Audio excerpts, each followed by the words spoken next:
Bonjour et bienvenue dans le podcast NBA Corner où nous allons parler des Blazers de Portland où Scoot Anderson vient de faire son retour, des Rockets de Houston dont l'efficacité offensive a disparu en 2026. Pour m'accompagner, c'est Charles que je salue sans tarder. Bonjour Charlie. Salut Josh, salut à tous.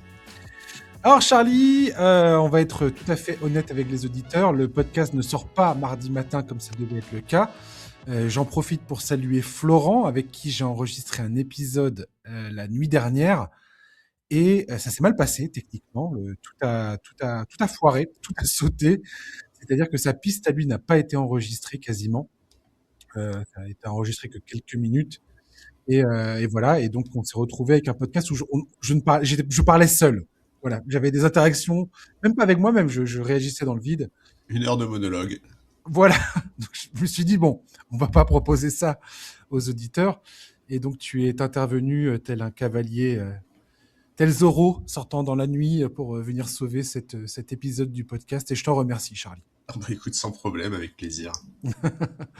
Je voudrais également annoncer que on s'approche du All-Star Weekend, qui aura lieu le week-end du 13 au 15 février, donc là dans les prochains jours, ce week-end-là, le week-end qui vient.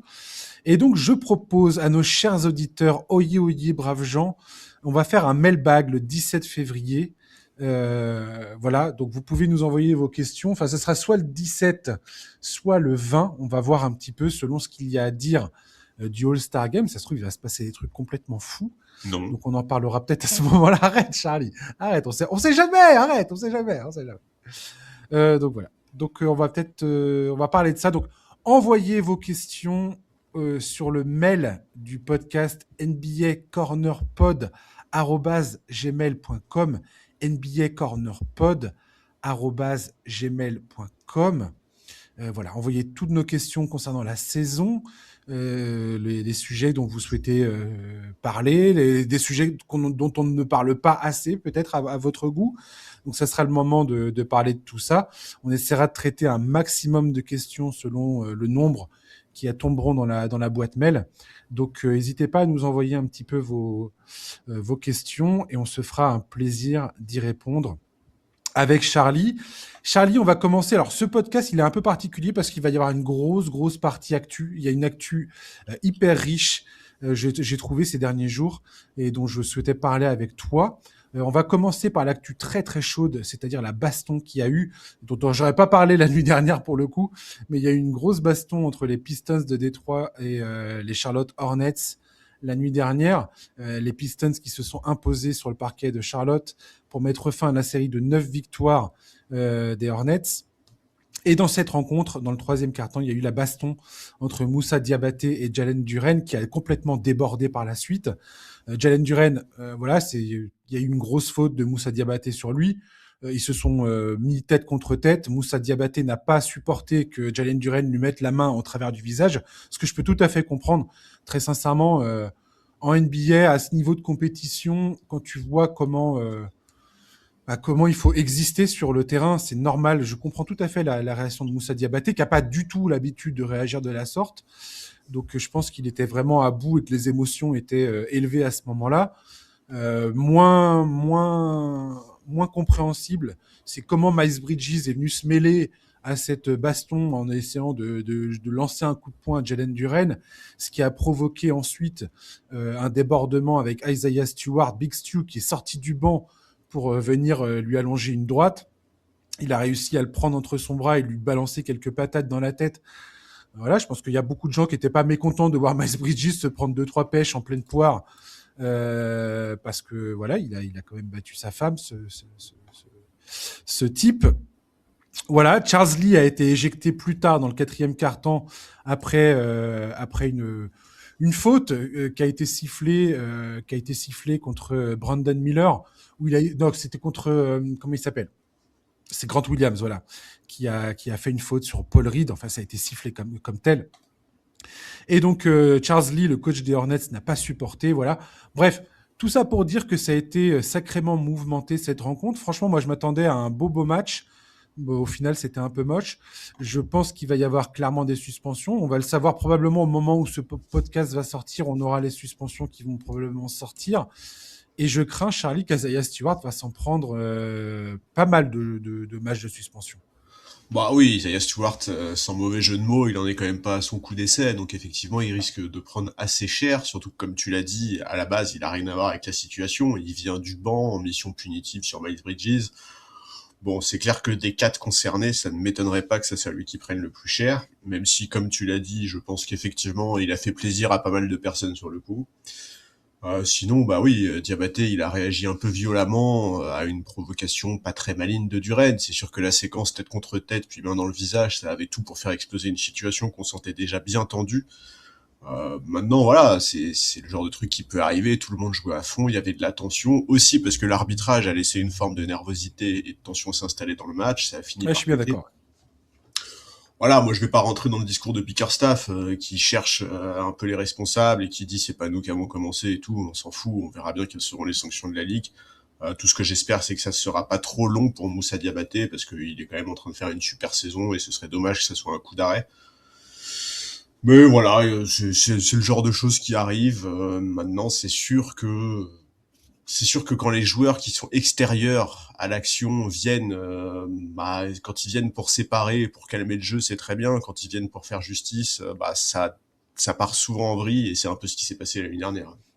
Oui, ça, franchement, j'ai trouvé ça assez naze parce que ça aurait pu quand ils ont enfin réussi à contrôler Moussa Diabaté, tu te dis, bon, il y a une chance que ça retombe. Surtout que Jalen Duren avait arrêté d'essayer de faire monter la pression.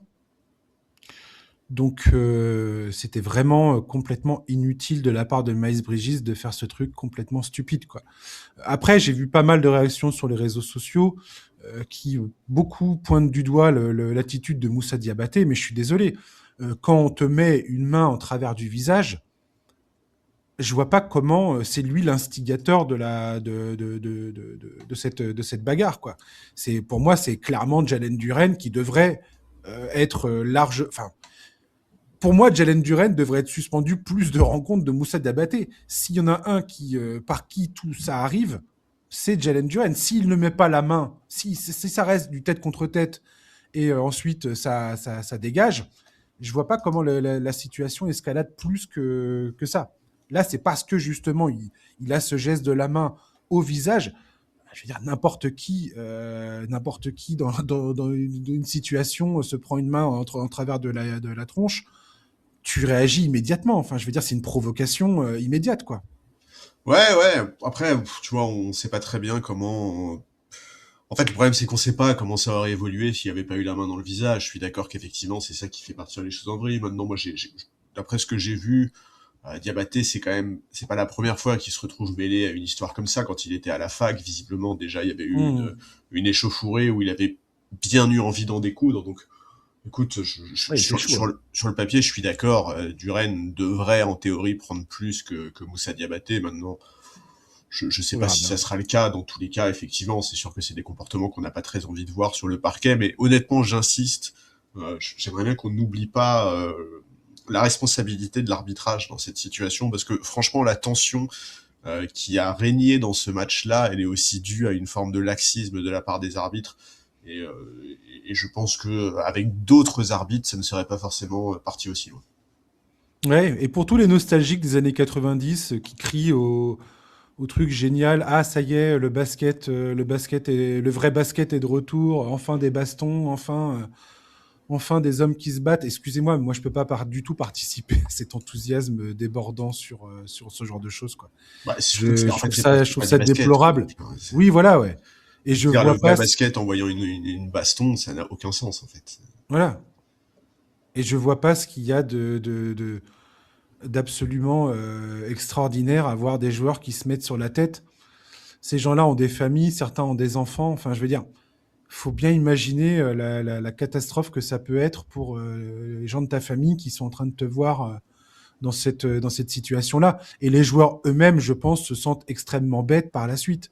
Non, mais de toute d'avoir façon, réagi de cette façon. sur ces sujets-là, sur les réseaux sociaux, il y a une forme de schizophrénie. Je veux dire, c'est les mêmes mecs qui s'insurgent contre OKC parce qu'OKC a une défense à la limite de la légalité à chaque fois, sont les mêmes qui se réjouissent quand il y a une baston en disant ah bah c'est super, c'est le basket des années 80.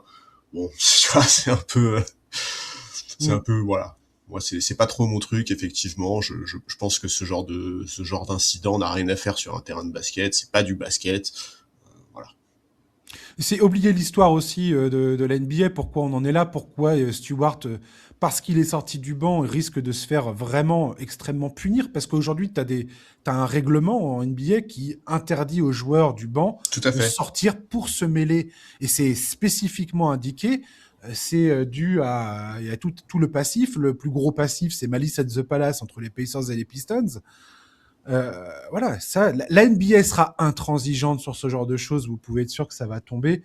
Et très franchement, je trouve ça regrettable pour la saison et des Pistons et des Hornets, parce que ce sont deux franchises qui sont en train de réaliser une saison, des saisons extrêmement passionnantes. Et enfin, voilà, je trouve ça dommage que j'ai hâte de voir jusqu'où ça va aller, mais je trouverais ça dommage que ça aille loin en termes de suspension. On verra ça. Non, mais je suis d'accord, hein, surtout que tu vois, Charlotte, ils sont quand même très limite play-in.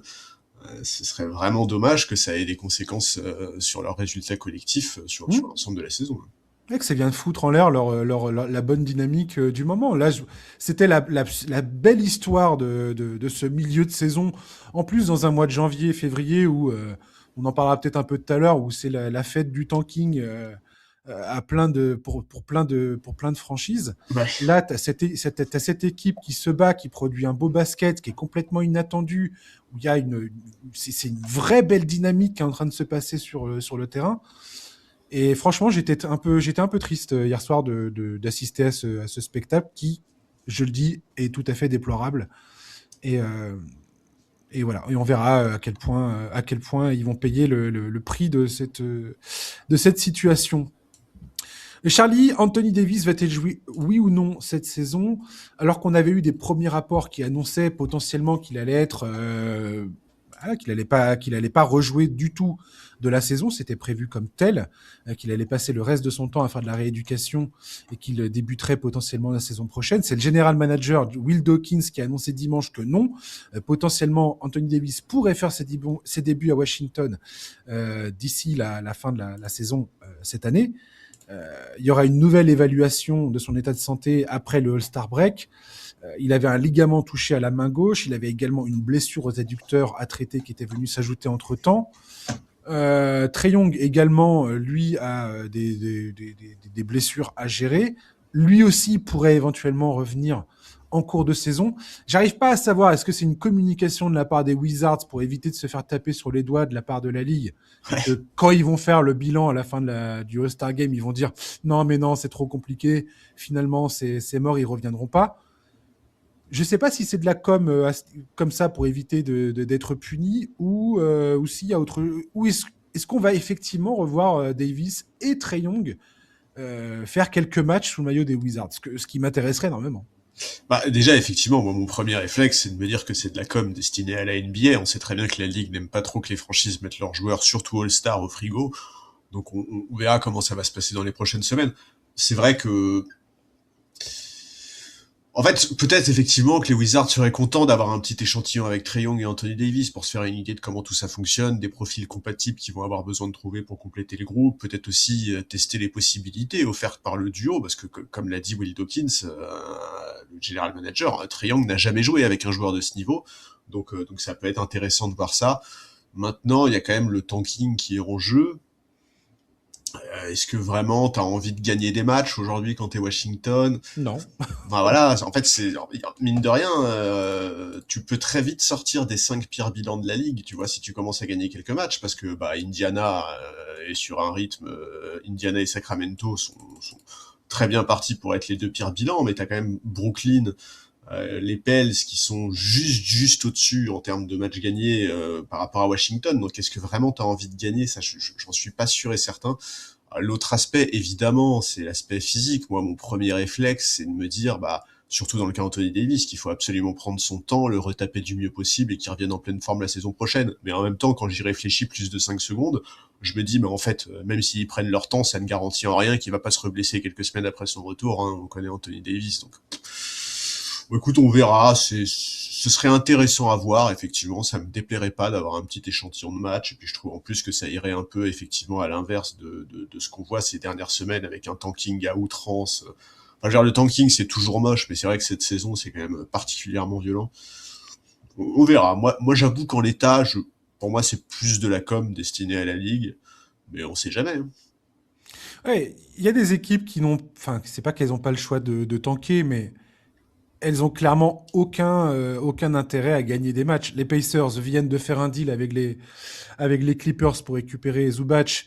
Et donc, ils ont leur pic, leur prochain pic est protégé de 1 à 4 et après de 10 à 30. Ouais. Donc, ils ont plutôt envie de mettre toutes les chances de leur côté, de tomber du bon côté de La loterie. de la loterie, pardon. Les Wizards, ils ont un pic top 8 protégé qui va au Knicks si ça descend en dessous.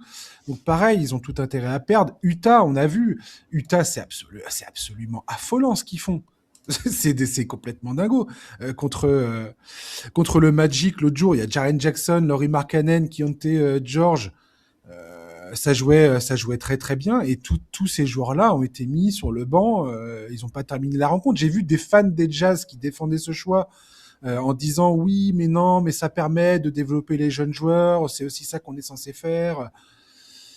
Non, les gars, c'est un tanking absolument éhonté. Point barre, quoi. Il y a pas d'autre justification à avoir que ça, quoi.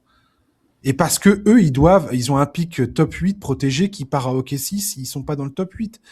Donc clairement, ils ont aucun intérêt à gagner des rencontres également. Ils ont plutôt même intérêt à perdre.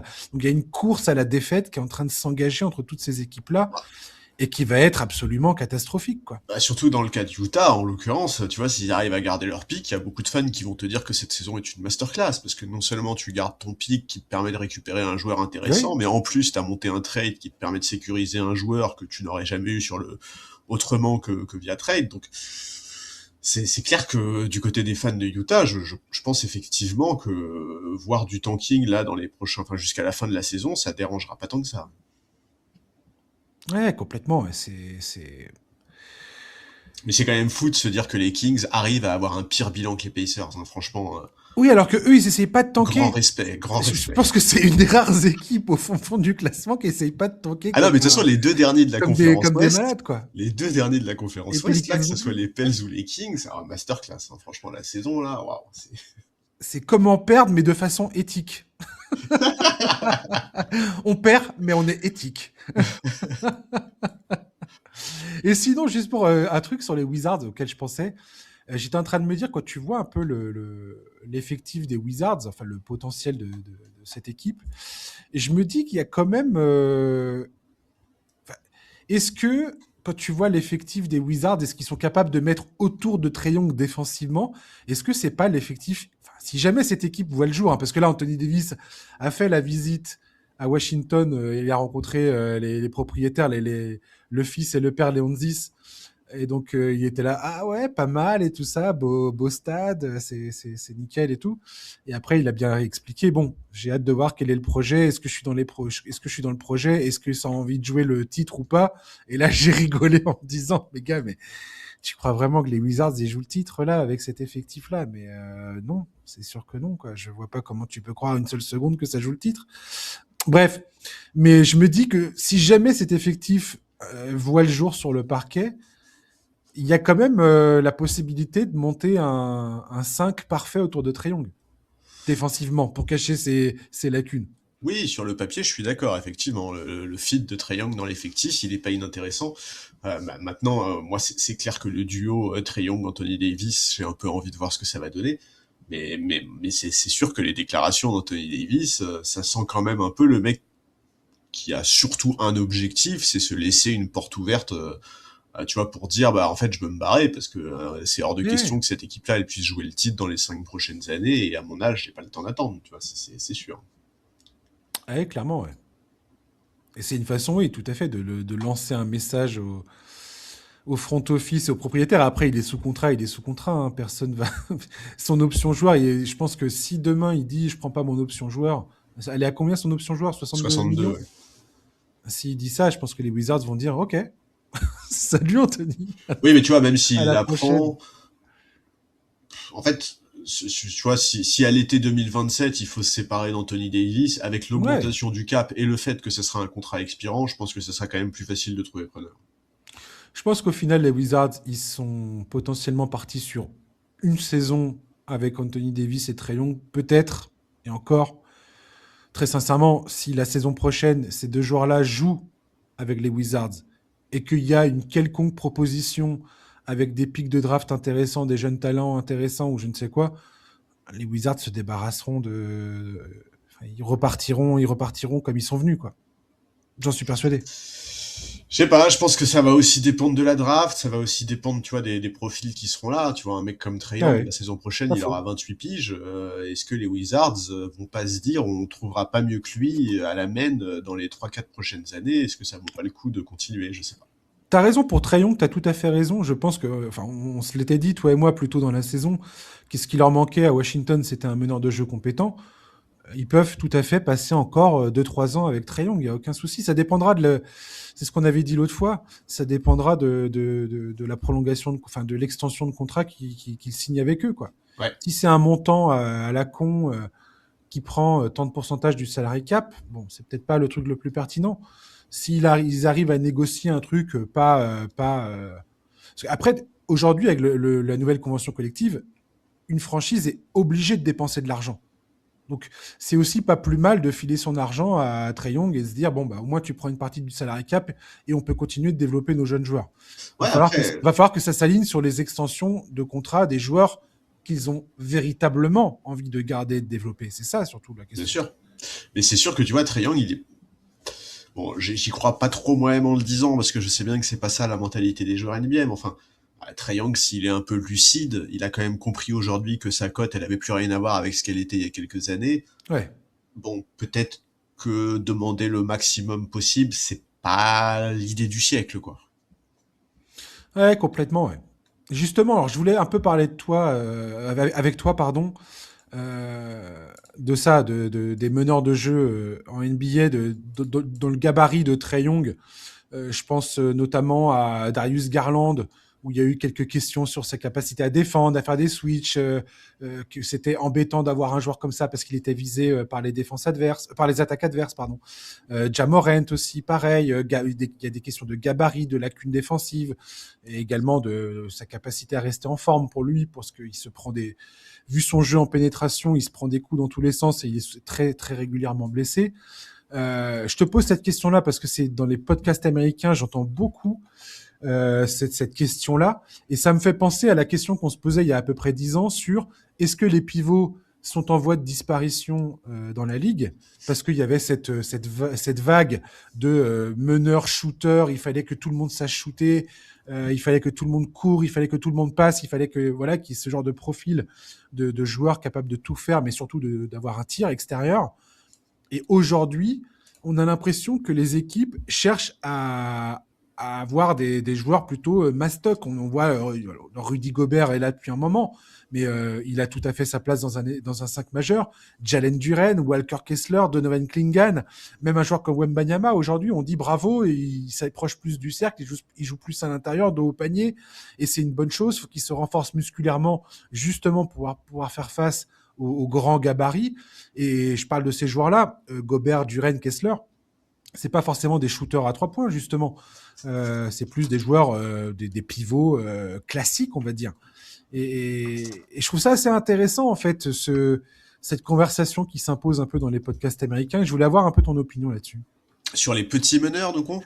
Oui, sur les petits meneurs et comment est-ce que, selon toi, aujourd'hui, c'est un problème parce que tu vois leur cote descendre. Trae Young, sa cote, elle a complètement descendu. Ja Morant, pareil. Darius Garland, il y avait cette question à Cleveland de savoir est-ce que lui et Donovan Mitchell, bah, c'est tenable défensivement notamment. Alors, chaque situation est particulière. Chaque joueur a aussi son passif et son historique, que ce soit des blessures, des comportements et ainsi de suite.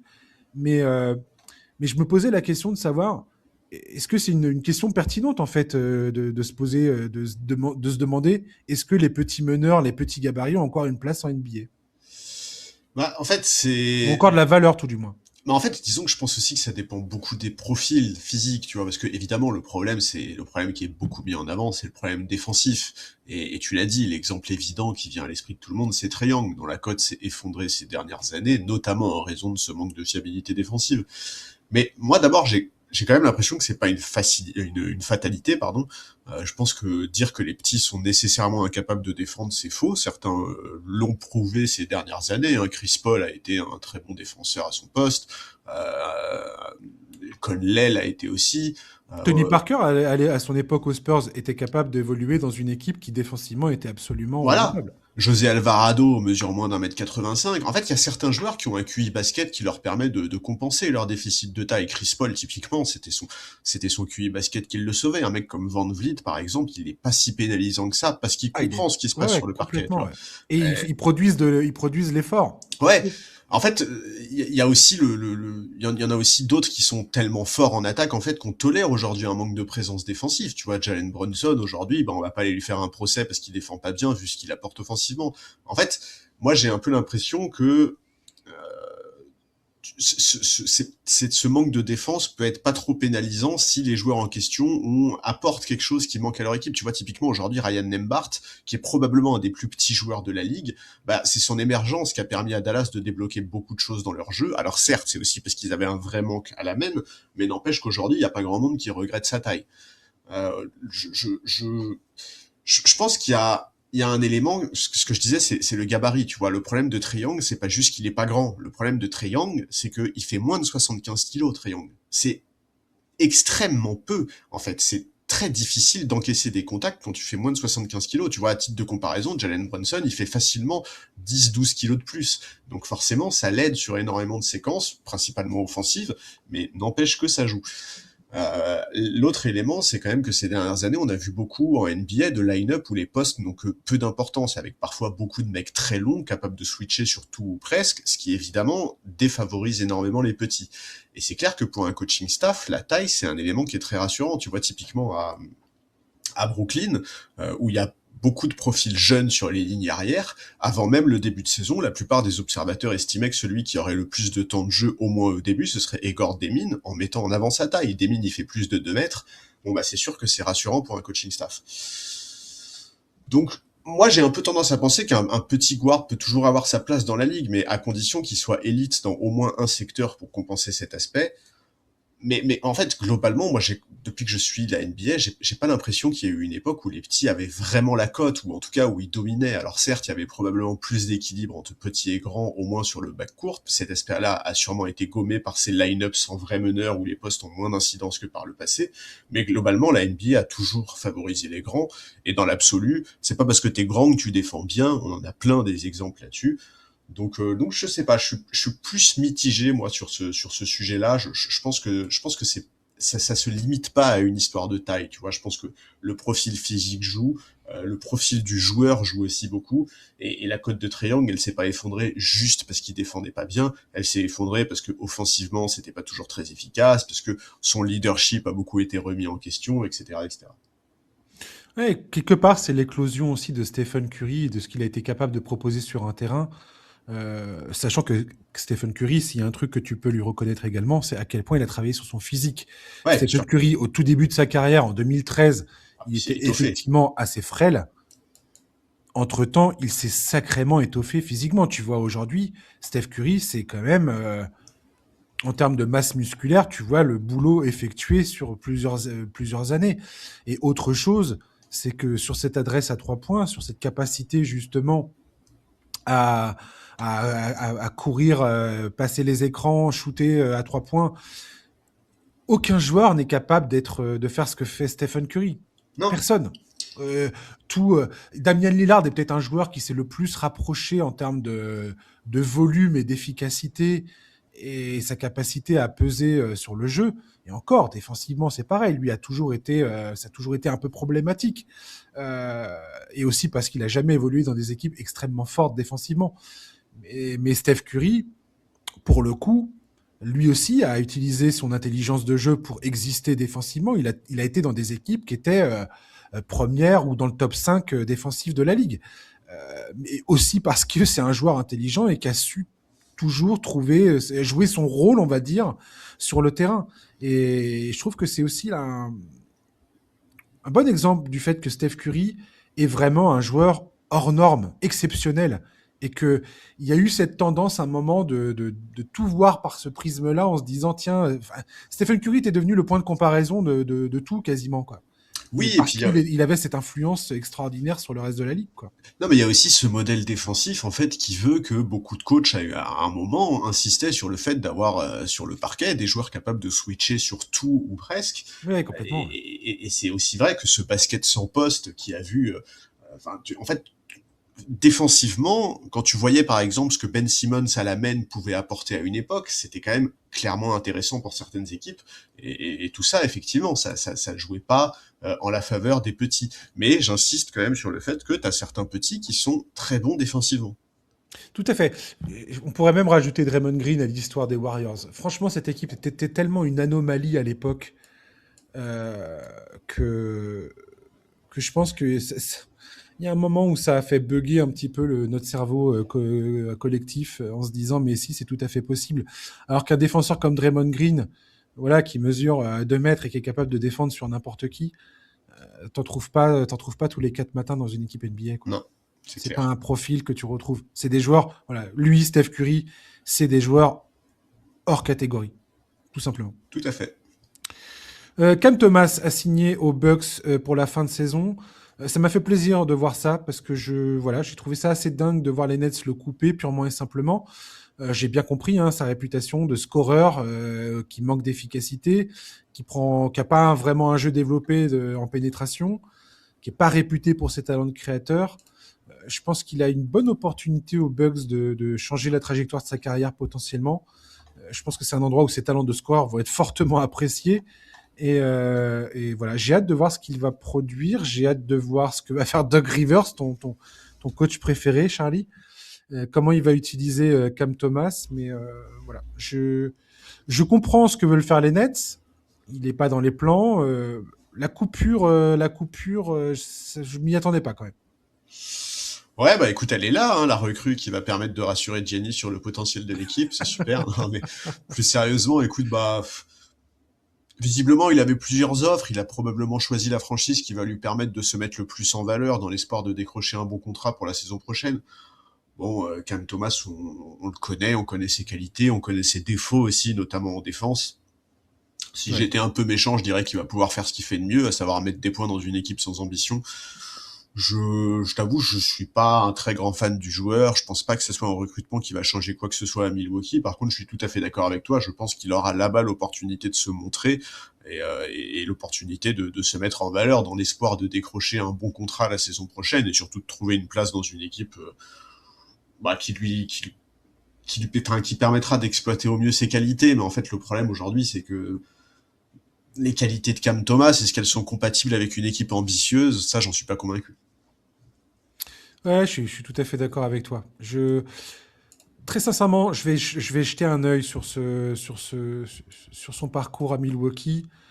Ce qui est assez marrant, c'est que cette équipe de Milwaukee a tendance à récupérer des cas sociaux, quoi. Ouais, bah oui, c'est Entre ça, lui ouais. et Kevin Porter Jr., qui est pareil, un joueur qui a toujours été présenté comme un joueur talentueux, mais problématique pour X raisons, pour plusieurs raisons, notamment comportementales, et le fait que il pige pas grand-chose.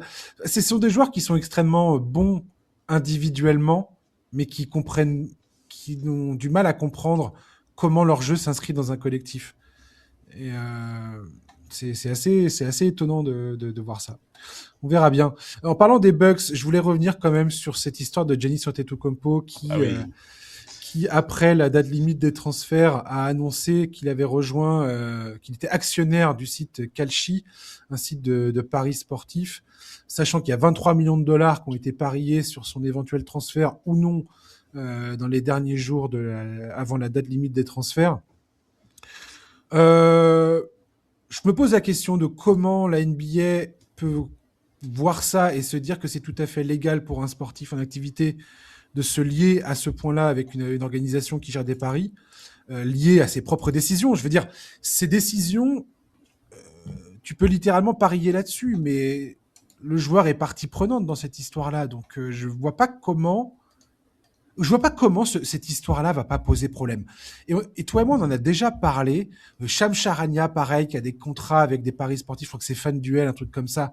Alors que ce mec-là est censé donner les infos de quel mouvement il va y avoir, quels sont les bruits de couloir, quelles sont les rumeurs dans les coulisses des franchises et ainsi de suite. Quand on voit comment certains joueurs, notamment John T. Porter Jr., là, ou John T. Porter, qui s'est fait éjecter de la ligue parce que il n'a pas pris le bon nombre de 3 points ou je ne sais quoi, et qui a été soupçonné de faire partie de réseaux mafieux, enfin d'avoir des liens avec des réseaux mafieux, je comprends. Pour moi, la NBA est en train d'emprunter un chemin hyper dangereux sur ces deals avec les sociétés de paris sportifs. Je comprends bien l'appât du gain, l'argent fabuleux qu'il y a à se faire dans cette histoire. Et je pense qu'il y a tellement d'argent qu'ils n'arrivent pas à se dire non, on va pas y aller, non, il va falloir réguler, non, il va falloir bloquer les trucs.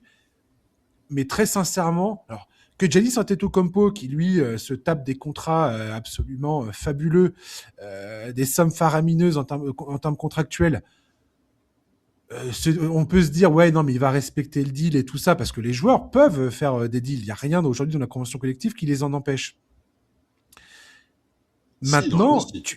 hein? Bah, en fait, si, justement. Dans la Bah, convention collective, il y a un truc sur les sociétés de paris sportifs. Mais le seul problème, c'est que Kalshi n'est pas considéré comme une société de paris, en fait. voilà. Et donc, il peut être actionnaire de cette plateforme. Rien ne les en empêche. Je veux dire, aujourd'hui, il y a un flou dramatique sur les liens des joueurs possibles avec certaines sociétés selon leur statut, selon enfin, ce qu'elles sont exactement d'un point de vue commercial, juridique et ainsi de suite. Comment ça va pas être un problème, Charlie? Il y a forcément des gens qui vont aller exploiter et s'engouffrer dans les failles de ce système-là, c'est évident. Évidemment. Non, mais déjà, la première chose, c'est le timing est catastrophique. C'est Qui une gère la catastrophe. communication de Giannis Antetokounmpo? Ce mec est un âne. En fait, vraiment, cette histoire renforce la sensation que Giannis, il joue de la situation, qu'il joue sur son avenir à Milwaukee, qu'il joue sur ce flou qui est tellement pénible, notamment pour les fans des Bucks. Alors, j'ai vu des gens le défendre en disant non, c'est pas vrai, lui, il a toujours été très clair au sujet de sa volonté de rester à Milwaukee, il peut pas maîtriser ce qui se dit dans la presse. Non, faut arrêter de se foutre du monde.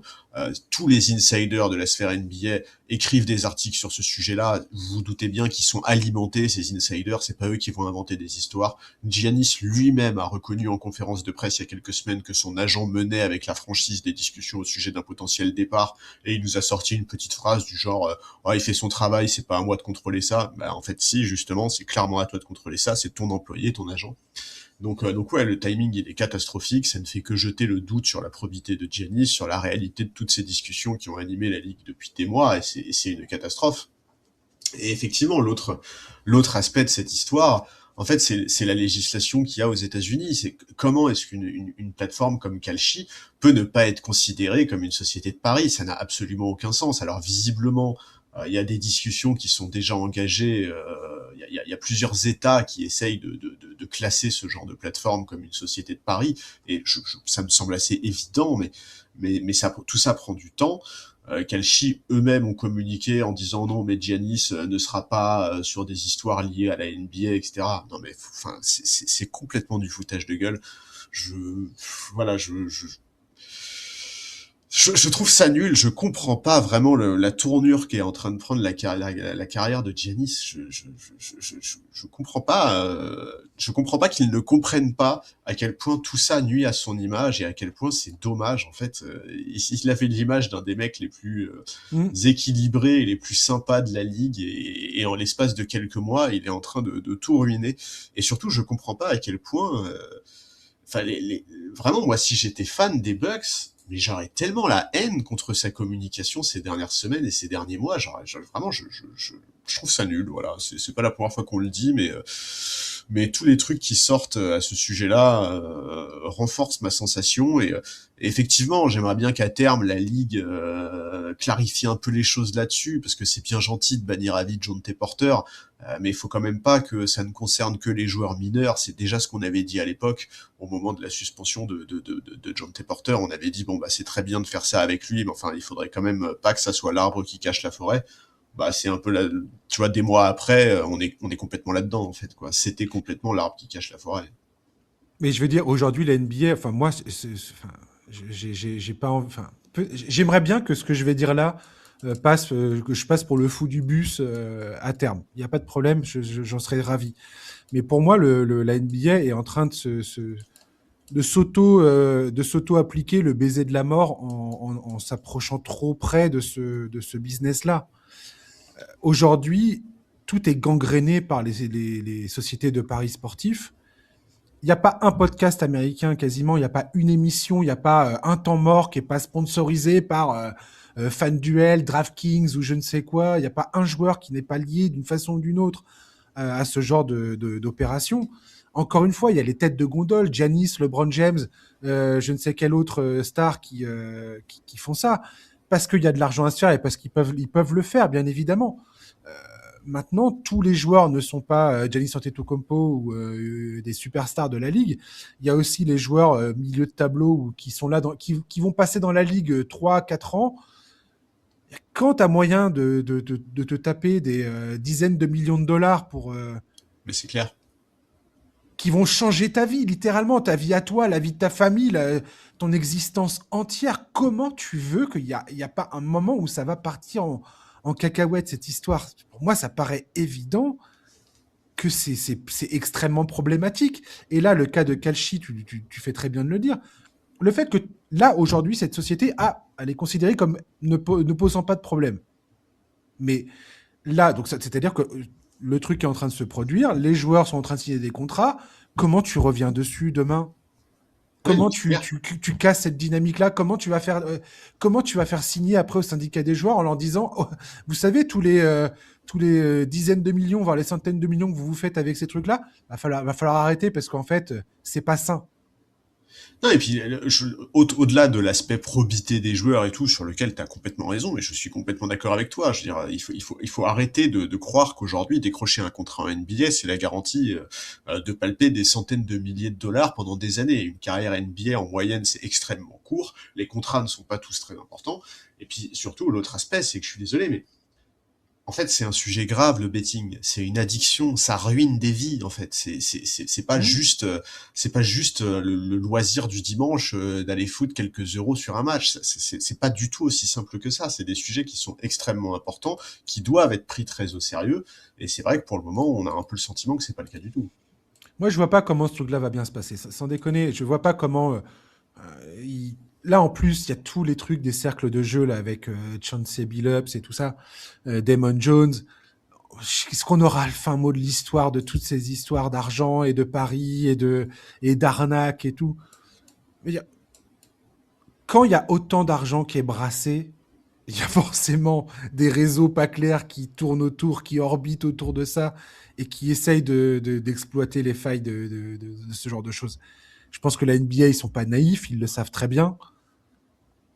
Mais je vois pas comment tu vas pas te retrouver face à un scandale puissance 10 comme Tim Donaghy à l'époque sur les paris et les arbitres qui arrangent les matchs, quoi. Ouais, je suis Ou d'accord.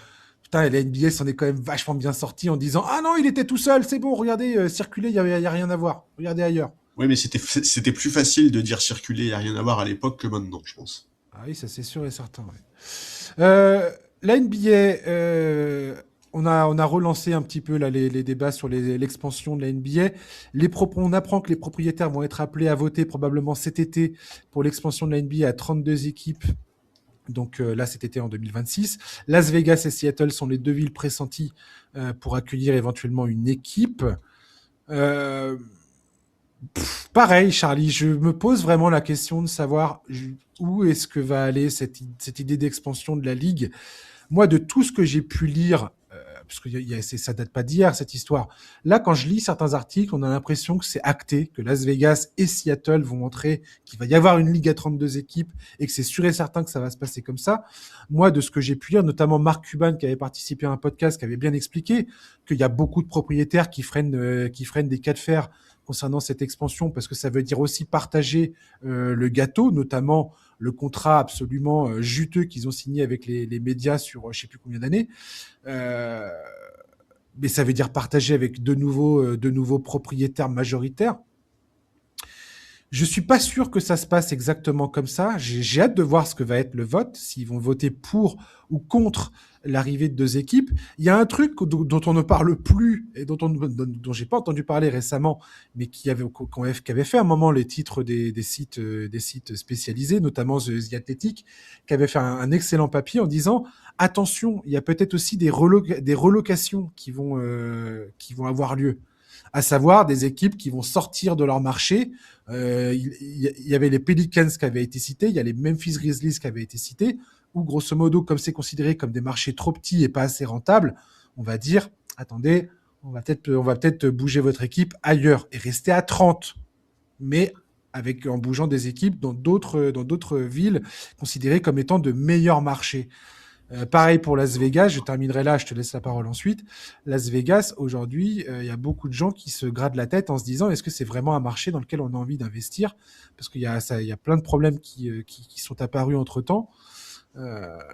Donc, c'est pas aussi clair que ce que je peux lire ces derniers temps sur cette histoire d'expansion. On a l'impression que c'est un fait accompli, les 32 équipes, mais j'ai pas l'impression que ça soit autant le cas que ça. La première chose, c'est que j'aime beaucoup la transition plateforme de betting into franchise à Las Vegas. Ça, je trouve ça très très juste. Mais non, écoute, je suis d'accord avec toi. J'ai une autre cartouche derrière, tu vois. Ouais. Moi, je suis d'accord avec toi. Effectivement, à la lecture des articles, j'ai l'impression que c'est déjà complètement acté et que Seattle et Vegas auront une franchise, quitte évidemment à réorganiser complètement les choses, parce que dans ce cas-là, il faudra évidemment il faudra faire évoluer les conférences, en fait. Sinon, il y aura un trop gros déséquilibre de franchises entre l'Ouest et l'Est. Délocaliser, franchement, moi je suis désolé, mais l'identité de la franchise de Memphis, enfin t'imagines délocaliser les Grizzlies à Vegas, tu peux difficilement faire moins compatible sur le papier en termes d'identité entre la ville et la franchise telle qu'elle est aujourd'hui. Donc je sais pas. Je trouve ça assez étonnant, ouais, la manière avec laquelle les médias traitent de la situation. On va voir comment ça va se passer une fois que le vote aura eu lieu. Le fait de se partager le gâteau, est-ce que c'est pas une vision à court terme, et est-ce que les propriétaires ils se disent pas oui, mais à long terme ça veut quand même dire plus de franchises, plus de matchs, donc un plus gros gâteau à se partager à terme, je sais pas. C'est ce qu'avait dit Adam Silver, tu as tout à fait raison de le souligner, c'est mot pour mot ce qu'avait dit Adam Silver, mais il avait dit justement que le fait que financièrement ça soit viable devait être absolument analysé dans les détails. Et je pense que c'est ce qu'ils font actuellement. Mark Cuban avait souligné un truc hyper intéressant. Et ça, j'ai pas regardé le détail parce que je suis pas assez fort dans les chiffres. Mais ce qu'il expliquait en substance, c'était que la convention collective, le cap, est calculé sur 32 équipes. Donc si le cap est à 170 millions de dollars, et il est divisé par 30. Tout d'un coup, après, s'il y a 32 équipes, il va être divisé par 32. Est-ce que le cap augmente ou pas? Parce que le cap, c'est aussi les revenus générés par la Ligue. C'est pas dit que les revenus augmentent, puisque tu as des contrats qui sont en cours, qui sont actés, donc que tu passes à 30 ou à 32. Il faut voir à quel moment cette expansion a lieu, et est-ce que ça sera au moment de renégocier les droits. Bref. Et il expliquait un autre truc, c'est qu'il va falloir négocier également avec le syndicat des joueurs, parce que pour les joueurs, c'est potentiellement un manque d'argent à gagner, parce que ça veut dire que l'argent qu'ils vont récupérer dans ce gâteau, lui aussi diminue. La part diminue pour les joueurs. Donc, est-ce que les joueurs vont être d'accord avec ça ou pas? C'est aussi une question qui doit se poser. Enfin, je veux dire, il y a plein de détails, je trouve, qui, dans la façon dont ça a été traité récemment là, dans les différents sites, c'est hyper compliqué. En fait, toute la dimension financière de ces opérations est ultra complexe. Ouais, non mais et puis en plus, il y a aussi l'aspect organisation pure et simple. Tu vois, quelle franchise tu passes à l'Est, quelles sont les nouvelles divisions, Est-ce que vraiment là, on a tous envie d'ajouter des matchs alors que le sujet du nombre de matchs est déjà un problème? Complètement.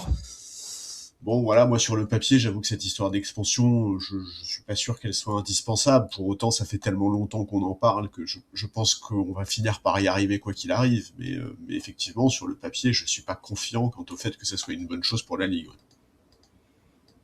Ouais, c'est Adam Silver qui avait parlé du principe de relocation également. Non pas qu'il avait expliqué que c'était un cas qui allait se produire, mais il faut pas oublier cette donnée-là dans toutes ces histoires-là. On verra bien ce qu'ils voteront l'été prochain, on en reparlera à ce moment-là. Ouais, ouais. Mais ce que je veux dire par là, c'est que on aurait tort, en regardant cette situation, de partir du principe que, et c'est sûr et certain, qu'il va y avoir 32 équipes à un moment ou un autre et que Seattle va forcément récupérer une équipe, quoi. Ah, moi, en tout cas, s'il y a un truc dont je suis quasiment sûr, c'est que Vegas, à moyen ou à court terme, aura une franchise. La NBA aime trop Vegas. Ils organisent beaucoup trop de trucs là-bas, à commencer évidemment par la Summer League. Mais moi, je suis quasiment persuadé que dans les 10 ans maximum, Vegas a une franchise NBA. Oui, la Summer League et aussi la finale de la NBA Cup. Mais justement, la finale de la NBA Cup a été le moment où on a entendu beaucoup de gens questionner la pertinence de faire ça à Dallas et à À Las Vegas, Vegas, pardon, ça et finit que, pareil. Et et puis en que, plus, il y a un lien entre les deux. oui. Alors, je sais pas si tu as vu, mais Mark Stein a sorti une info concernant Dallas justement, comme quoi Mark Cuban était en train d'essayer de monter un groupe d'investisseurs pour racheter les Mavericks à Myriam Anderson et Patrick Dumont. Et ça Ouais. m'a fait hurler de rire de voir ça. Oui, je pense que beaucoup de fans des Mavs aimeraient beaucoup, hein, mais bah, écoute, on verra. Hein. C'est trop tard en Euh, fait. Vous avez déjà perdu oui, Luka c'est trop Doncic, les tard. gars. Oui, vous avez tout perdu. Ouais. Et je maintiens, je sais pas si c'est avec toi que j'en avais discuté en off ou pas, mais je maintiens que ces nouveaux propriétaires n'ont aucune intention de développer le basket, enfin le sportif aux Mavericks. Non, mais selon Mark Stein, ils ont non plus, enfin, ils ont pas non plus l'intention de vendre. Visiblement, Ouais, tout à fait, Mark ouais. Stein dit que Le, Dumont ne le, veut absolument le pas vendre. but de ces gens-là, je continue de le dire, le but de ces gens-là, c'est de faire passer une loi, de faire pression politiquement en détenant les Mavericks, de faire pression politiquement sur l'État du Texas pour légaliser les jeux. Ça n'a jamais été de partir à Las Vegas comme beaucoup ont annoncé ou ont relayé comme information. Enfin, en tout cas, c'est mon opinion. Hein. Peut-être que je me trompe. Je dis pas que j'ai la vérité pure entre les mains. Mais quand tu vois les dons qui ont été faits par Myriam Anderson à la campagne de Donald Trump, la pression qu'ils ont mis sur l'État du Texas pour essayer de faire passer ces lois-là, et les projets d'investissement immobilier pour créer ce fameux stade casino qui est la nouvelle lubie des grands propriétaires à travers les États-Unis, euh, j'ai l'impression que ça oriente plutôt là-dessus. Et très sincèrement, j'ai- j'ai- je pense que quand ils ont racheté les Mavericks, quand ils ont vu l'argent qu'ils allaient potentiellement donner à Luka Doncic, ils ont dit non, on va pas faire ça. Et je pense qu'ils n'ont aucune raison aujourd'hui d'investir sportivement dans cette franchise. Ils ont juste envie d'avoir Cooper Flag, pourquoi pas, mais je pense que Cooper Flag sera malheureux aux Mavericks.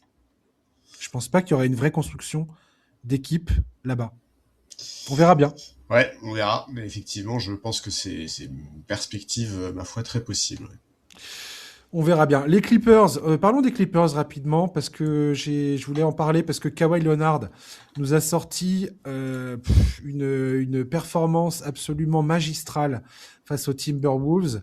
Je m'attendais pas à ça, de retrouver ce Kawhi Leonard. Alors, on en a parlé l'autre fois des Clippers et on était là à se dire Kawhi depuis la fin novembre, le mec il est sur une série de matchs absolument incroyable.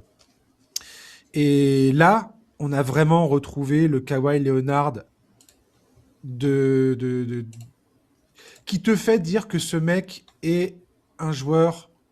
C'est c'est un trésor, c'est une pépite. Tu comprends pourquoi les Clippers sont prêts à souffrir avec toutes les galères de blessures, d'indisponibilité, de tout ce que vous voulez, quand tu vois ce qu'il est capable de faire sur un terrain de basket, quand tu vois qu'il est capable de porter une équipe qui n'a plus James Harden, qui n'a plus Ivica Zubac, et malgré tout, ça fonctionne, et malgré tout, il met à l'amende une équipe qui est censée quasiment jouer le titre. Anthony Edwards, Jaden McDaniels, tous les Timberwolves, personne ne pouvait rien faire contre lui. Ah, Rien il du les tout. fait tous passer pour des joueurs de G-League quasiment. Et puis la science, enfin le talent de ce type, mais les appuis, la technique, tout est absolument incroyable. Peut-être que défensivement, il a baissé d'un petit étage, mais ça reste. Quand il joue comme ça, c'est aisément top 5 NBA. Oh, ouais. Je vois pas ce qu'on peut dire d'autre, quoi. Ouais, et même en ayant baissé défensivement, il y a très peu de superstars qui défendent comme lui, tu vois. Donc, mais bon, écoute, c'est un bonheur de le voir jouer comme ça, c'est un régal à observer. Qu'on soit fan de lui et des Clippers ou pas, c'est juste fascinant. T'as dit top 5, moi je suis désolé, mais pour moi, quand il joue comme il a joué contre les Wolves, il est indiscutablement top 3 meilleur joueur de la ligue, et je pense même que je le mets pas troisième. Ces matchs-là, pour moi, quand je vois Kawhi comme ça, c'est un bonheur absolu, et en même temps, c'est une source de frustration énorme, parce que c'est quelque chose qu'on dit à chaque fois, mais qu'est-ce que j'aurais aimé voir ce joueur-là faire une carrière complète, et par là, j'entends évidemment une carrière non gâchée par les blessures. Il est juste trop fort, sa maîtrise offensive, elle est extraordinaire, son toucher, sa capacité à finir quelle que soit la situation. Il a une panoplie offensive qui est colossale. Il fait partie, quand il est à ce niveau de forme, des joueurs les plus indéfendables. Il est capable de marquer sur n'importe quelle défense. Il a une fluidité, un toucher, une élégance qui est folle. Franchement, c'est que du bonheur de voir Kawhi à ce niveau-là, et juste, il faut en profiter tant que ça dure, parce que tu l'as dit, effectivement, quand on le voit comme ça, on comprend, en fait, on comprend pourquoi les Clippers sont prêts à tout pour lui, pourquoi quand il a quitté Toronto, toutes les franchises voulaient l'avoir. C'est un mec qui, quand il est en forme, change la destinée d'une équipe de A à Z. Et voilà, j'aimerais tellement qu'il reste en forme. Non pas que je crois que les Clippers peuvent viser quoi que ce soit cette année, vu la tournure de leur saison, mais juste c'est tellement de plaisir de voir Kawhi Ouais. Leonard sur un parquet à son meilleur niveau. Il est extraordinaire, vraiment Il extraordinaire. y a pas beaucoup de joueurs comme lui capables de faire ce qu'il fait et de. J'ai l'impression que ça n'a aucune importance qu'il joue avec lui. Il est capable de. Il est tellement dominant Ouais. à un niveau qui va au-delà même des points qu'il inscrit et ainsi de suite. Il a vraiment une mainmise sur le match qui est. C'est vraiment épatant. Et tu vois, c'est rare de voir ça en fait. C'est Non, puis extrêmement rare de c'est voir des joueurs beau, comme ça. quoi. C'est juste Ouais, beau, en ouais. fait, quoi. Ouais, ouais. Ouais, techniquement, il y a rien à redire. J'ai adoré là, la petite éclosion de leur pivot rookie, là, Yannick Conan Niederhauser, qui produit des bonnes minutes. Ça se passe aux Clippers. Franchement, le front office est en train de passer, ils sont en train de passer pour des génies absolus, les gars. Bénédicte Mathurin, il devrait potentiellement faire ses premiers pas cette nuit là face à Houston. Euh, c'est cool, c'est cool. Comme tu dis, j'espère que Kawhi Leonard, parce que là, Kawhi Leonard, il va être amené à jouer beaucoup de minutes, à jouer vraiment. Enfin, tout dépend de lui quasiment aujourd'hui dans cette franchise. Enfin, c'est clair, net et précis même.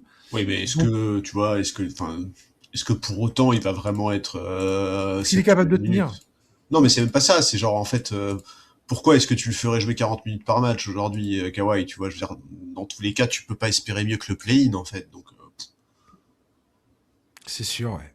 Je sais pas. Écoute, en fait, tu peux pas on espérer va mieux que voir. le play-in, et derrière toi, il y a plus personne. Franchement, je veux dire, aujourd'hui, t'es les Clippers, ta place dans le play-in, elle est quasiment assurée. Moi, je suis désolé, mais à aucun moment, je vois Memphis ou Dallas revenir sur les Clippers. Ah, c'est Utah, sûr, on ouais. en a parlé tout à l'heure, ils veulent pas gagner.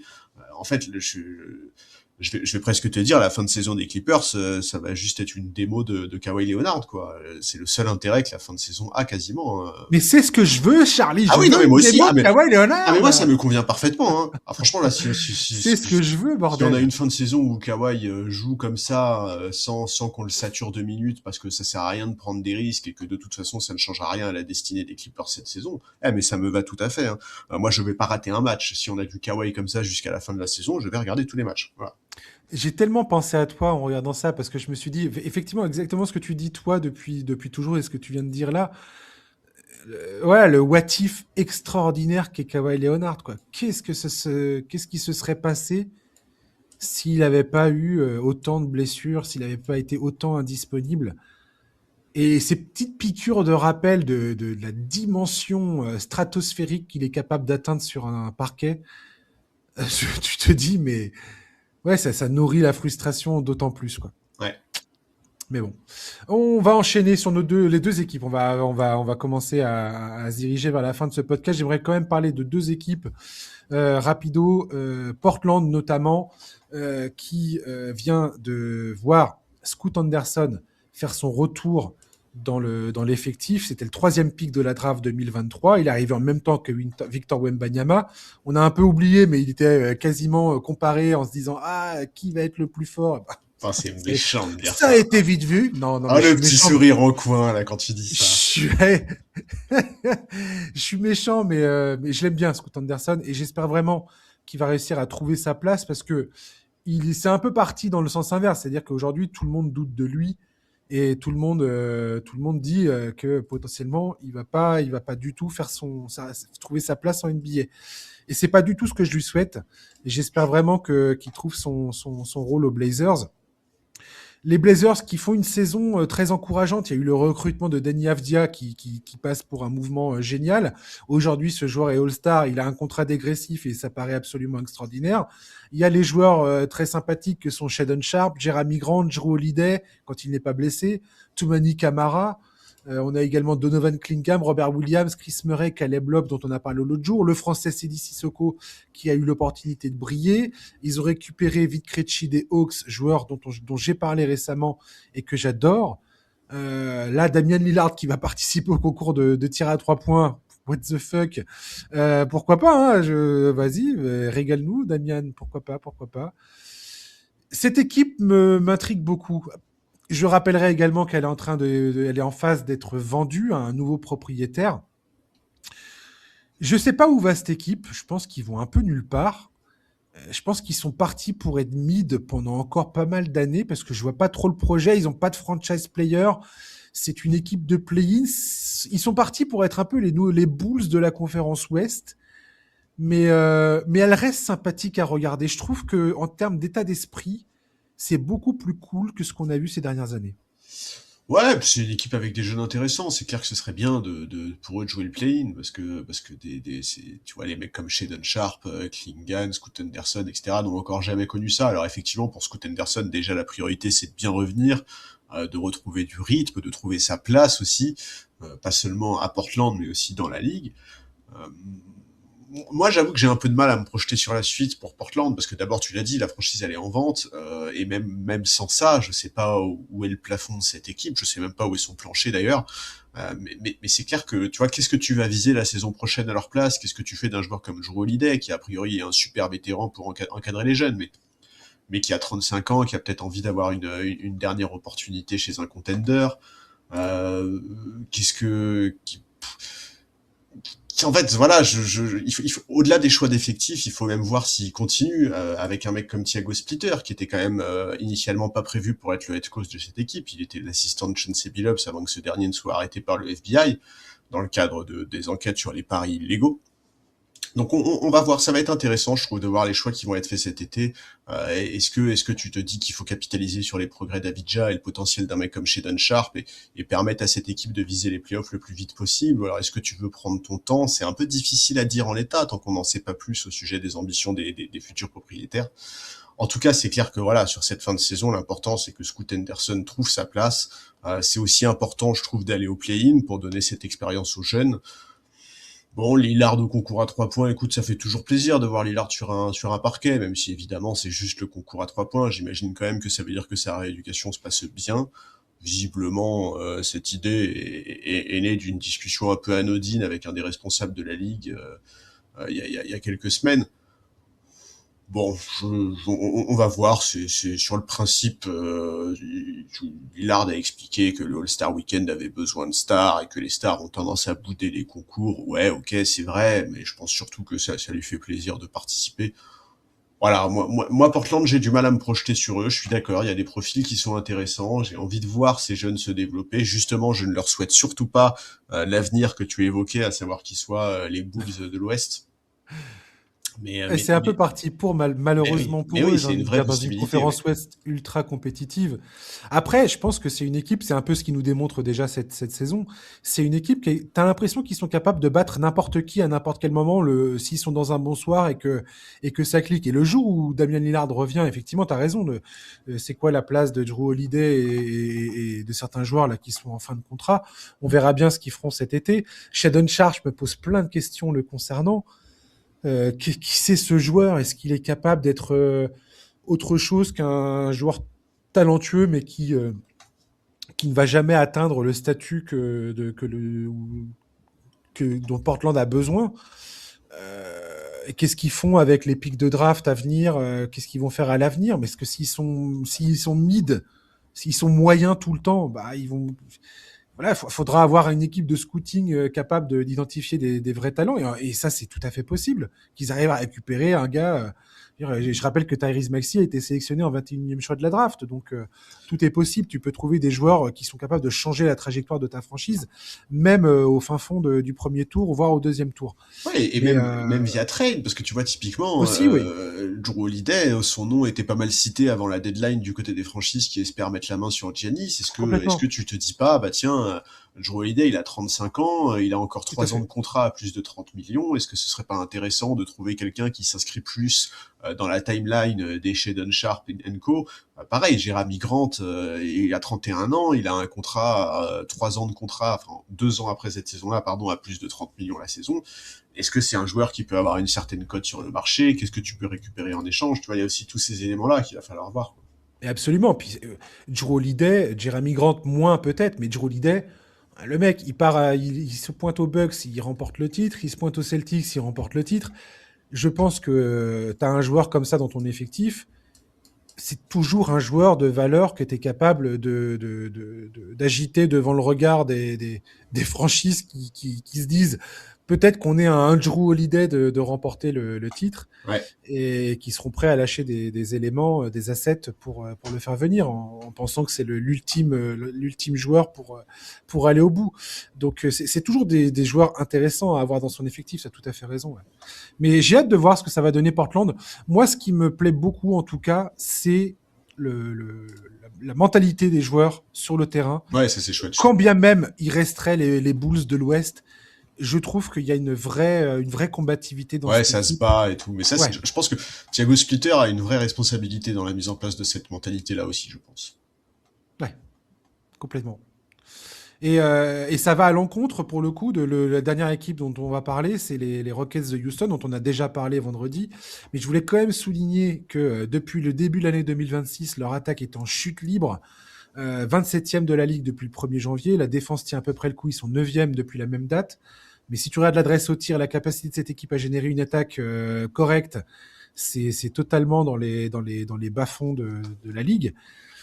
Et c'est étrange quand même qu'ils soient totalement restés muets sur le marché des transferts. Il y avait Kobe White, il y avait Ayo Dosunmu qui était manifestement accessible. Quand tu sais qu'ils ont besoin d'un meneur, voilà, quand tu as Kevin Durant dans ton effectif, qui a 37 ans aujourd'hui, qui montre de plus en plus des signes d'impatience, d'énervement, de frustration, et qui c'est pas bon d'ailleurs, c'est pas bon du tout. Je trouve qu'en termes de leadership, c'est pas la bonne chose à faire. Euh, Là, la perte de Fred VanVleet qu'on a depuis le début de la saison, le fait que Steven Adams, pareil, il reviendra pas. Je pense que c'était deux joueurs qui étaient absolument indispensables à l'identité de cette équipe.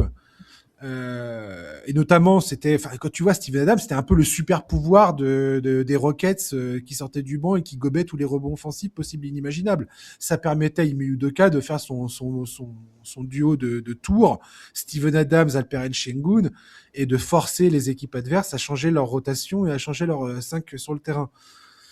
Aujourd'hui, ils ont plus ça, les Rockets. Et pour le coup, moi, ce qui m'inquiète au-delà de toutes les statistiques, c'est la mentalité de cette équipe. L'an dernier, c'était une équipe combative. Cette année, je trouve que il y a quelque chose qui ne colle pas. En tout cas, de moins en moins. Ils ont commencé l'année avec cette combativité et plus la saison avance, plus j'ai l'impression que le caractère s'effrite, que la volonté s'effrite. Et je m'inquiète beaucoup pour cette équipe des Rockets. Alors moi je trouve que tu as été gentil en ne donnant pas plus de stats, alors moi je vais en donner plus. Donc depuis le 1er janvier c'est le 4e pire offensive rating de la ligue, depuis le 1er janvier c'est la pire équipe en termes d'assist ratio, c'est la pire équipe en termes d'effective field goal percentage, pire équipe en termes de true shooting percentage, pire équipe en termes de pourcentage global ou à 3 points, pire équipe en termes de... Non, il y a Brooklyn qui fait pire, pardon, donc deuxième pire équipe en termes de points inscrits par match. Mais c'est catastrophe. L'attaque des Rockets en 2026, c'est de la bouillie, et on parle pas d'un petit échantillon, là, hein. Depuis le 1er janvier, Houston, ils ont joué 21 matchs, c'est conséquent, le mal, il est profond, et c'est inexplicable qu'ils aient pas bougé sur la deadline, je ne comprends pas, vraiment, je suis désolé, mais je comprends pas pourquoi ils ont pas réagi.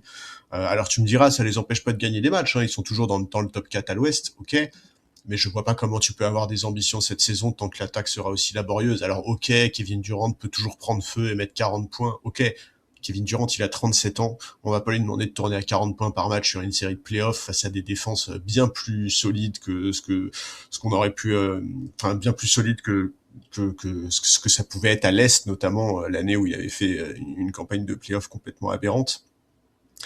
Donc en fait, aujourd'hui, pour les défenses, c'est trop facile d'enrayer l'attaque de Houston. Tu te concentres sur KD et Sengun, et puis c'est à peu près tranquille. Alors ok, il y a des mecs qui sont capables de scorer dans cet effectif, Et puis notamment. ils perdent des ballons dans tous les Mais sens. C'est oui, une catastrophe. mais oui, Kevin et les Durant, mecs... dès que tu fais un peu de pressing, le gars, il balance le ballon. C'est terrible. Et ouais, et alors ok, il y a des mecs qui sont capables de scorer, hein, tout ce qui est Jabari Smith Jr., Tari Eason, Amen Thompson, mais en fait là, on parle surtout de création, pour soi ou pour les autres. Et ça, à ce niveau-là, Houston est complètement à la ramasse. Alors peut-être que Ime Udoka va trouver des solutions pendant le All-Star Break, hein, mais j'avoue que je suis pas très optimiste. Je trouve que... Et ça, je suis désolé, mais ça c'est quelque chose qu'on a dit bien avant le début de la saison. Le projet Amen Thompson meneur, il est beaucoup trop prématuré, il est pas prêt pour ça. Il manque trop de shoot, que ce soit à mi-distance ou à 3 points. Et franchement, ce positionnement le dessert beaucoup. J'ai vu que Ime Udoka était beaucoup critiqué par les fans des Rockets pour ses difficultés à améliorer l'attaque. J'ai vu des fans Comment tu veux réclamer... faire quand t'as aucun créateur? Bah oui, C'est mais en même temps, totalement s'il voulait un impossible. créateur, il faudrait qu'il le réclame, tu vois. Enfin, Ah genre, ouais, d'accord, ouais, ouais, non, on mais peut bien sûr. pas... Mais d'ailleurs, il y a comment dire, le general manager des Rockets qui a été critiqué parce c'était la semaine dernière où Raphaël Stone Ouais, a dit aux journalistes, oui, bah peut-être que c'est juste pas notre année. super. Ok, Alors gars, ça, super. waouh. Oh, le Et niveau d'analyse basket là-dedans, donc, pouf. tu veux dire, ça veut dire quoi? Non, mais c'est surtout, moi, je veux dire, en fait, j'ai vu des fans dire, il nous faut un assistant coach offensif. Ah, je suis désolé, mais les gars, en fait, il y a aucun assistant coach offensif aujourd'hui en NBA qui va te permettre de te ramener de la création dans un effectif qui n'a pas de créateur. Alors, ok, peut-être que tu pourrais avoir un peu plus de mouvement de balle. Ça, j'avoue que le mouvement de balle des Rockets, ça, c'est pas un plaisir, mais voilà, aujourd'hui en NBA, c'est difficile d'attaquer sans un mec capable sur le backcourt d'être à la fois une menace extérieure et à la fois capable de créer pour les autres. Et ça, à Houston, il n'y a pas trop, hein. Je vois pas comment cette histoire de Houston va bien se passer non plus, tu vois. Enfin, je suis pessimiste aujourd'hui, dis donc. Mais je comprends pas. Enfin, là, ils sont quatrième de la conférence Ouest, donc Oui, mais tu si vois, ils tu sont veux, c'est comme la qualifiés. 5e place des Lakers, tu vois, ils sont Voilà. ok, Mais ils voilà, font peur à personne. tu peux dégringoler très rapidement. Comme tu l'as dit, sur les 21 derniers matchs, ils sont à 12 victoires, 9 défaites, donc c'est pas joli non plus. Euh, Très franchement, une fois arrivé en playoff, quand tu auras le scouting à 200% sur des piotons, l'attaque des Rockets et comment les bloquer, comme tu l'as dit, ça a pas l'air excessivement compliqué aujourd'hui de freiner cette équipe, quoi. Donc, je sais pas. Peut-être que je caricature en disant ça, mais En je tout cas, vois ce pas qui est comment. caricatural, c'est leur attaque, ça c'est sûr. Ouais, ouais, complètement, ouais. J'en suis persuadé, tout à fait. Après, est-ce que je suis trop dur en pensant ça ou pas? J'en sais rien. L'avenir nous le dira, mais je vois pas les Rockets. Je vois pas comment ça va bien se passer pour eux. Et que quand tu fais le transfert pour Kevin Durant, certes, tu n'as pas vendu tous tes meilleurs assets, mais t'es censé quand même te dépêcher un minimum, quoi. Ouais. le temps joue pas en ta faveur, quoi. Non, Donc, c'est sûr. Et puis en plus, bizarre. en fait, si tu veux, ce qui est décevant, c'est, je veux dire, si t'y arrives pas, c'est pas parce que t'as eu un imprévu en cours de saison, tu vois. C'est pas parce Ouais, qu'il tout à y a fait. eu un épisode qui a modifié la tendance. Non, depuis la blessure de Van Vliet, on sait que ça va être un problème. Tu vois, c'est en fait, tu peux pas aujourd'hui te réveiller et te dire ah merde. Bah non, en fait non. C'est-à-dire tu le sais depuis des mois que il y a un vrai souci sur le backcourt, qu'il y a un vrai souci en termes de création, qu'il y a un vrai souci à la main. Et t'as eu plusieurs opportunités sur le marché pour inverser ça et tu n'en as saisi aucune. C'est clair. C'est presque criminel, j'ai envie de dire. Bah en tout cas c'est décevant. Si je suis fan des Rockets, en tout cas, je crie au scandale. Enfin, oui, c'est décevant, c'est ça, ouais. C'est décevant parce que l'équipe avait légitimement des ambitions au début de la saison et aujourd'hui, j'ai du mal à les situer. Enfin, je les situe absolument pas dans les équipes qui jouent le titre, quoi. Non, c'est ça. Oui, parce que c'est ça. Les gens qui Ils sont répondent en totalement disant sortis de ce truc-là, quoi. voilà, les gens qui répondent en disant ça va, ils sont encore top 4. En fait, les Rockets, en début de saison, leur objectif, c'est pas d'être top 4 de la conférence Ouest et éventuellement de passer un ou deux tours de playoff. L'objectif, c'est clairement d'aller se mêler à la lutte pour le titre et en recrutant Kevin Durant, ils se disent qu'ils ont la capacité de regarder le Thunder dans les yeux. Ah, c'est pas le cas du tout. Exactement, ouais. Pas du tout, ouais. Je dirais même que les Spurs sont passés devant. Les Nuggets, faudra voir si un jour ils sont capables d'arrêter d'avoir 5 personnes à l'infirmerie à tout instant de la saison. Mais on verra. On Ouais. verra ce qui se passera. Merci Charlie. Bah écoute, avec plaisir. Et chers auditeurs, donc n'oubliez pas le mailbag, commencez à nous envoyer vos questions. Ça sera soit le 17 février, soit le 20 février.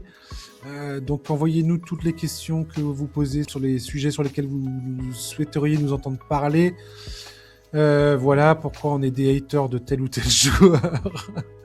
Voilà, n'hésitez pas à nous poser la question et nous y répondrons avec plaisir dans la mesure du possible. Et on se retrouve vendredi matin pour un nouvel épisode du podcast NBA Corner. D'ici là, passez une excellente semaine. À ciao, bye bye.